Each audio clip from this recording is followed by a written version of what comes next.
بسم اللہ الرحمن الرحیم۔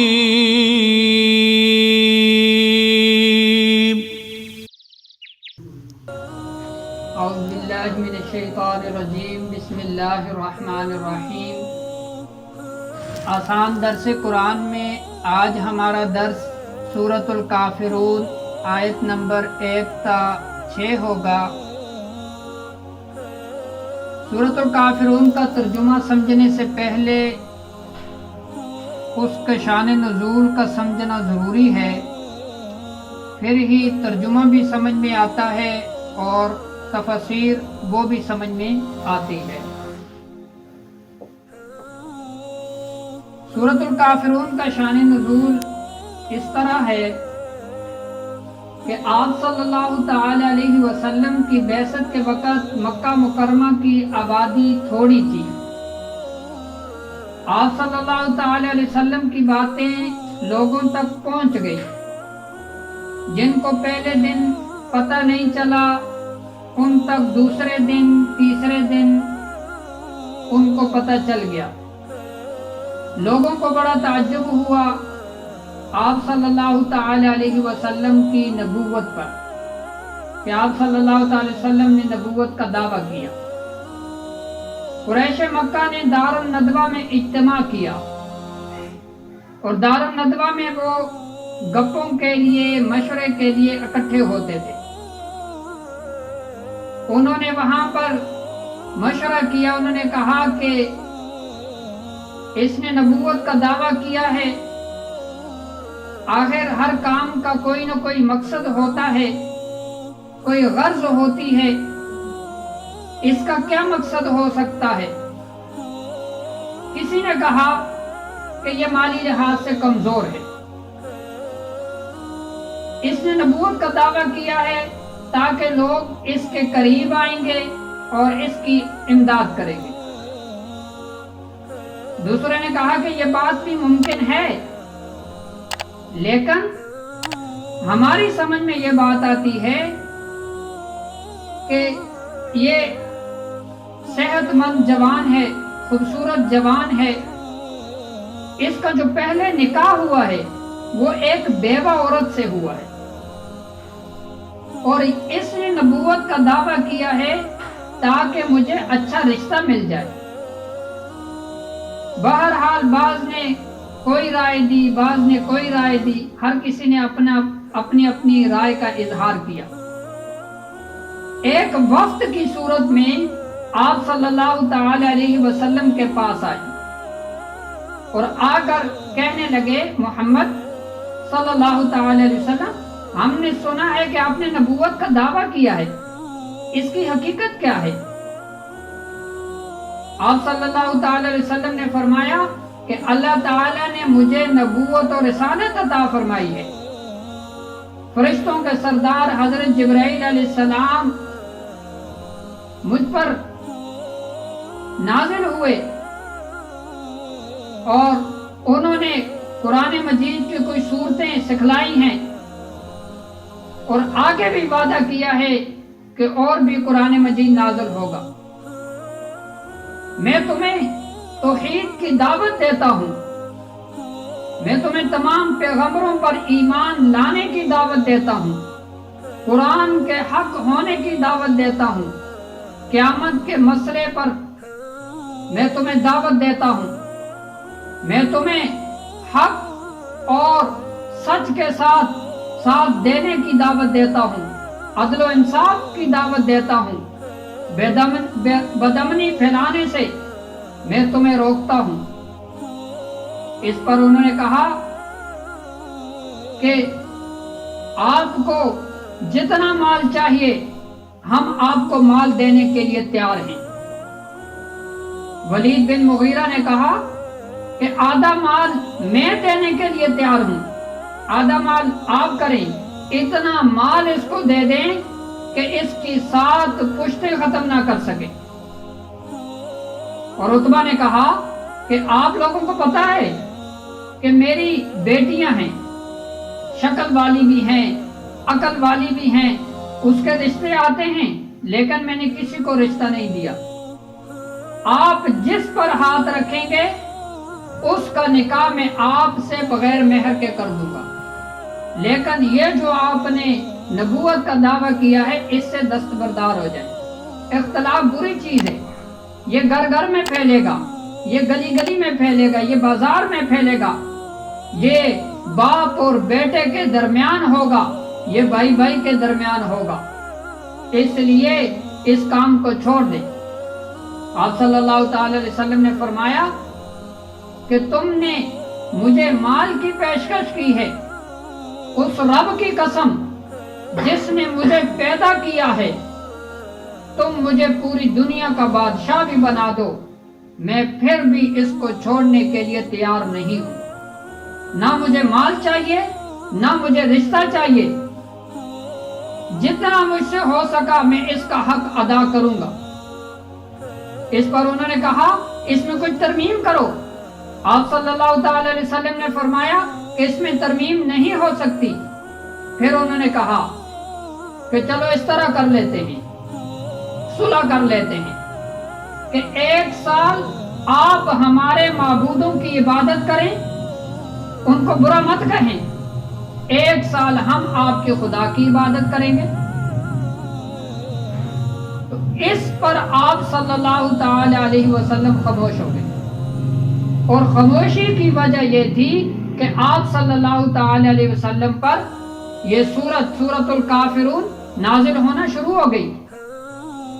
اور جب آپ صلی اللہ تعالی علیہ وسلم پر وحی نازل ہوتی، حدیث شریف میں آتا ہے کہ سخت سردی کے دنوں میں بھی آپ صلی اللہ تعالی علیہ وسلم کے پیشانی مبارک سے پسینہ بہتا تھا، اور اس وقت وحی نازل ہو رہی تھی تو آپ صلی اللہ تعالی وسلم کے پیشانی مبارک سے پسینہ بہ رہا تھا۔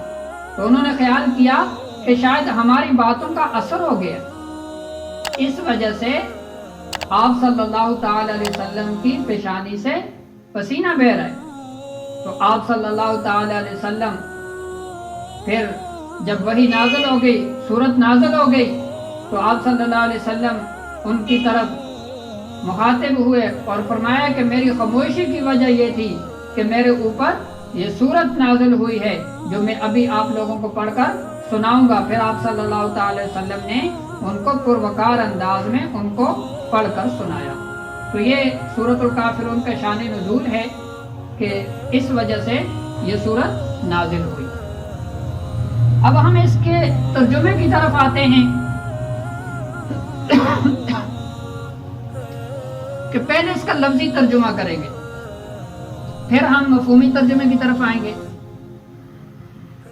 اللہ تعالیٰ نے فرمایا قل، اے پیغمبر آپ فرما دیں، اے پیغمبر آپ فرما دیں، یا ایھا الکافرون، اے کافرو، اے پیغمبر آپ فرما دیں، اے کافرو، لا اعبدو، میں نہیں عبادت کرتا، ما تعبدون، جن کی تم عبادت کرتے ہو، میں نہیں عبادت کرتا جن کی تم عبادت کرتے ہو، ولا انتم عابدون، اور نہ تم عبادت کرنے والے ہو، ما اعبدو، اس کی جس کی میں عبادت کرتا ہوں، اور نہ تم عبادت کرنے والے ہو اس کی جس کی میں عبادت کرتا ہوں، ولا انا عابد، اور نہ میں عبادت کروں گا، ما عبدتم، جن کی تم عبادت کر چکے ہو، ولا انتم عابدون، اور نہ تم عبادت کرو گے، ما اعبدو، اس کی جس کی میں عبادت کرتا ہوں، اور نہ میں عبادت کروں گا جن کی تم عبادت کر چکے ہو، اور نہ تم عبادت کرو گے اس کی جس کی میں عبادت کرتا ہوں۔ لکم دینکم، تمہارے لیے تمہارا دین ہے، تمہارے لیے تمہارا دین ہے، ولی دینی، اور میرے لیے میرا دین ہے۔ یہ اس کا لفظی ترجمہ آ گیا۔ اب ہم مفہومی ترجمے کی طرف آتے ہیں. قل یا ایھا الکافرون، اے پیغمبر آپ فرما دیں، اے پیغمبر آپ فرما دیں، لا اعبد ما تعبدون، میں نہیں عبادت کرتا جن کی تم عبادت کرتے ہو، میں نہیں عبادت کرتا جن کی تم عبادت کرتے ہو. ولا انتم عابدون ما اعبد، اور نہ تم عبادت کرنے والے ہو اس کی جس کی میں عبادت کرتا ہوں. ولا انتم عابدون ما اعبد کیا ترجمہ ہوا؟ اور نہ تم عبادت کرنے والے ہو اس کی جس کی میں عبادت کرتا ہوں. ولا انا عابد ما عبدتم، اور نہ میں عبادت کروں گا جن کی تم عبادت کر چکے ہو، اور نہ میں عبادت کروں گا جن کی تم عبادت کر چکے ہو.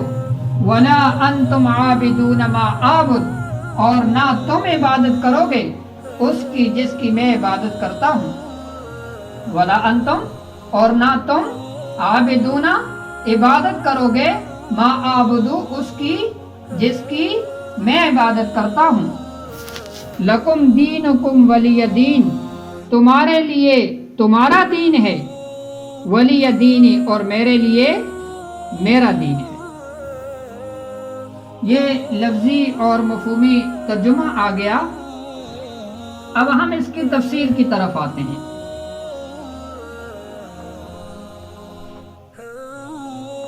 اس سورت کی تفسیر میں اللہ تعالی نے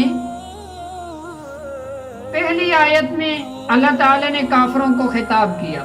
کافروں کو خطاب کر کے اللہ تعالی نے کیا فرمایا کہ لا اعبد ما تعبدون ولا انتم عابدون ما اعبد، کہ اے پیغمبر آپ فرما دیں میں نہیں عبادت کرتا جن کی تم عبادت کرتے ہو، اور نہ تم عبادت کرنے والے ہو اس کی جس کی میں عبادت کرتا ہوں. اور دوسری آیت میں کیا فرمایا کہ نہ میں عبادت کروں گا جن کی تم عبادت کر چکے ہو، اور نہ تم عبادت کرو گے اس کی جس کی میں عبادت کرتا ہوں. یعنی اس میں ایک تو یہ کہ میں جو پہلی یہ آیت ہے لا اعبد ما تعبدون ولا انتم عابدون ما اعبد، کہ میں نہیں عبادت کرتا فی الحال جن کی تم عبادت کرتے ہو، اور نہ تم عبادت کرنے والے ہو اس کی جس کی میں عبادت کرتا ہوں.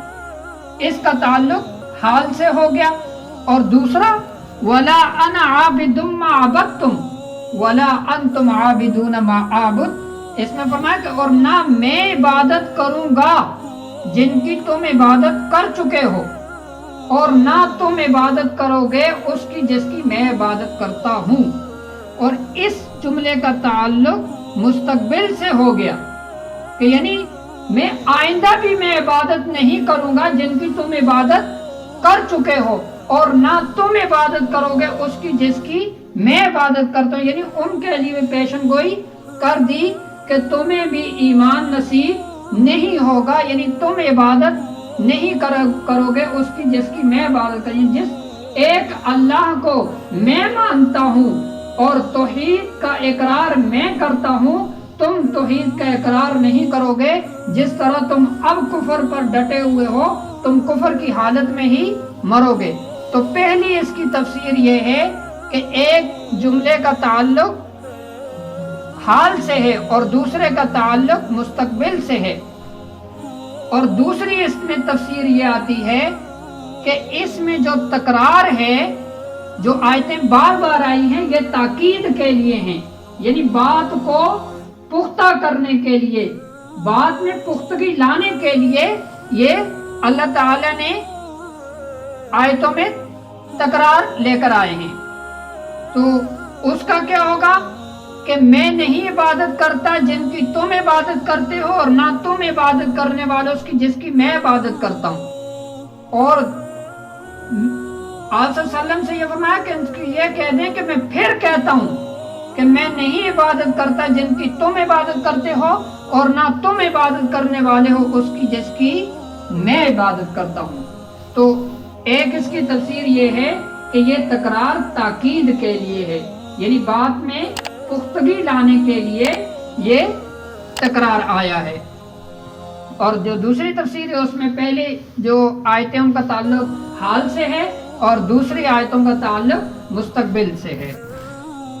لکم دینکم ولی دین، کہ تمہارے لیے تمہارا دین ہے اور میرے لیے میرا دین ہے۔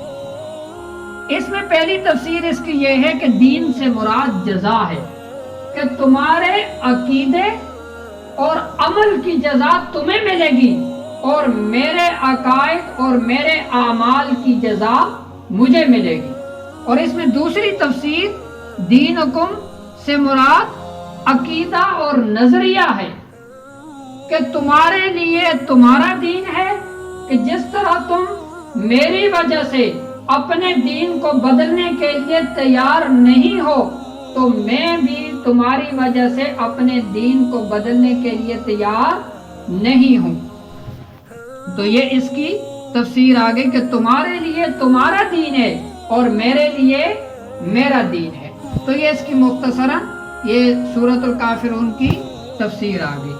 اب ہم فضائل کی طرف آتے ہیں۔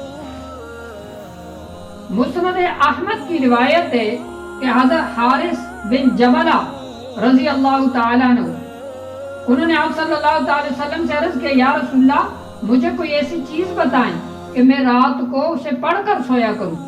آپ صلی اللہ تعالی وسلم نے فرمایا کہ جب آپ رات کو سونے کے لیے بستر پر آؤ تو سورۃ قل یا ایھا الکافرون پڑھ لیا کرو، یہ شرک سے بیزاری ہے، یعنی یہ شرک سے بندہ برات کا اعلان کرتا ہے کہ میں ایک اللہ کا ماننے والا ہوں، اس کے ساتھ کسی کو میں شریک نہیں کرتا۔ تو فرمایا کہ رات کو سونے سے پہلے سورۃ قل یا ایھا الکافرون پڑھ لیا کرو۔ اور صحیح مسلم میں حضرت جابر رضی اللہ تعالیٰ عنہ کی روایت ہے کہ حضرت جابر فرماتے ہیں کہ آپ صلی اللہ تعالیٰ علیہ وسلم طواف کے بعد 2 رکعتوں میں آپ صلی اللہ تعالیٰ علیہ وسلم نے سورۃ قل یا ایھا الکافرون اور سورۃ الاخلاص کو تلاوت فرمایا۔ اور تیسری اس کی فضیلت حضرت عائشہ صدیقہ رضی اللہ تعالیٰ عنہ فرماتی ہیں کہ آپ صلی اللہ تعالیٰ علیہ وسلم نے فرمایا کہ فجر اور مغرب کی سنتوں میں پڑھنے کے لیے 2 صورتیں بہتر ہیں، اور وہ کون سی صورتیں ہیں؟ ایک سورۃ قل یا ایھا الکافرون اور دوسری سورۃ الاخلاص قل هو اللہ احد۔ اور چوتھی اس کی فضیلت یہ ہے کہ آپ صلی اللہ تعالی علیہ وسلم نے فرمایا کہ سورۃ قل یا ایھا الکافرون ثواب میں قرآن کے 1/4 حصے کے برابر ہے۔ تو یہ اس کے مختصر فضائل بھی آگے، تفسیر بھی مختصر آگئی اور اس کا شان نزول بھی آگے۔ وآخر دعوانا الحمدللہ رب العالمین۔